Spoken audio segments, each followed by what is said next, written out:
konflik sosial. Kita mulai dari basicnya dulu. Semua strategi yang akan dibahas oleh para ahli ini pasti akan berakhir di salah satu dari tiga hasil utama.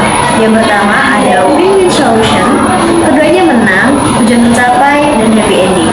Yang kedua ada win-loss solution, yang satu menang, yang satu kalah, cepat tapi beresiko menciptakan musuh baru. Yang ketiga ada loss-loss solution. Ini kebalikan dari win-win solution ya. Keduanya ngotot, keduanya rugi, dan ini yang paling harus kita hindari. Nah, dari ketiga hasil ending tadi, mari kita dengarkan jurus yang akan dibahas oleh para ahli yang akan membawa kita ke endingnya. Kita mulai dari jurus yang paling pasti ini ya, yaitu metode kompetisi. Nah, di sini sudah ada Kak Alfi sebagai ahli metode kompetisi. Nah, Kak Alfi, bagaimana cara kerja metode ini, Kak? Oke, kompetisi itu untuk LKMN ini soal melakukan kepentingan yang sangat krusial. Dalam metode ini, prioritas saya dan tujuan saya. Kita pakai otoritas, pengetahuan, atau posisi untuk memastikan tujuan yang tercapai. Oke, ditigakan ini. Oke, ini dapat digunakan kalau situasinya lagi darurat, harus cepat, atau kalau kita sedang menghadapkan dengan isu moral, di mana kita yakin kita benar 100%. Metode ini paling sering menghasilkan win-loss solution, efeknya cepat. Tapi kalau dipakai sering-sering, orang jadi malah berkata sama kita. Jadi metode kompetisi itu kesannya agresif ya, tapi pasti ada begini.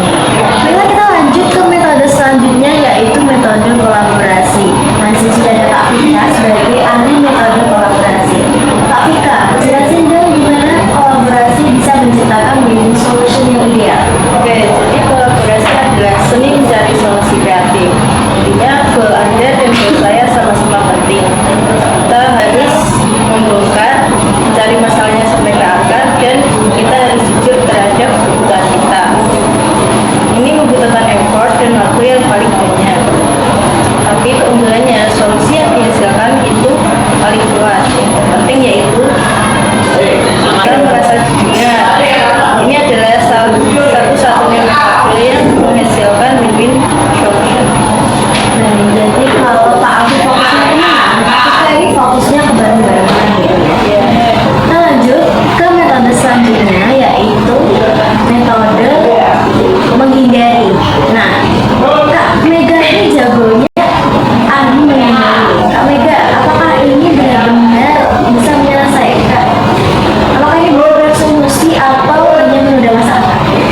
Ya, menghindari itu bisa jadi solusi, tapi kalau kita tahu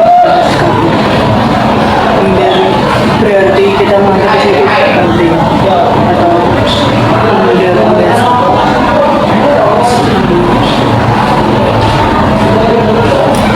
Lanjut kita ke metode selanjutnya, yaitu ada akomodasi. Nah, sudah ada Kak Beria sebagai ahli akomodasi. Kak Beria, apa sih value utama dari metode ini, Kak? Oke, jadi akomodasi itu murni investasi. Seperti saya rela kalah atau loss untuk memastikan ada menang win.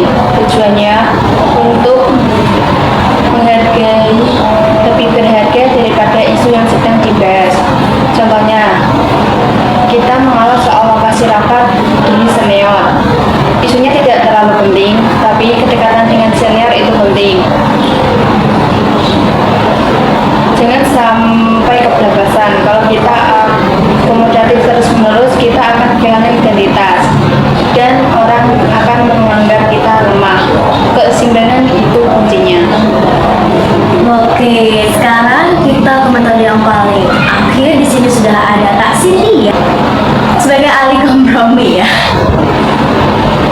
Kak Cynthia, kalau kolaborasi itu alin, kompromi itu kayak metode paling realistis ya. Betul banget. Kompromi dalam metode yang paling sering ada di kehidupan sehari-hari. Ini adalah jalan tengah atau membagi dan menerima. Kedua pihak sama-sama dapat diinginkan, tapi juga sama mengorbankan sebagian. Kompromi itu cepat, praktis,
mengamankan langkah selanjutnya.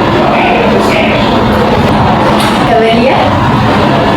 Oke, definisikan nilai hubungan. Komunikasi adalah hadiah yang indah yang bisa Anda berikan untuk orang yang terpenting.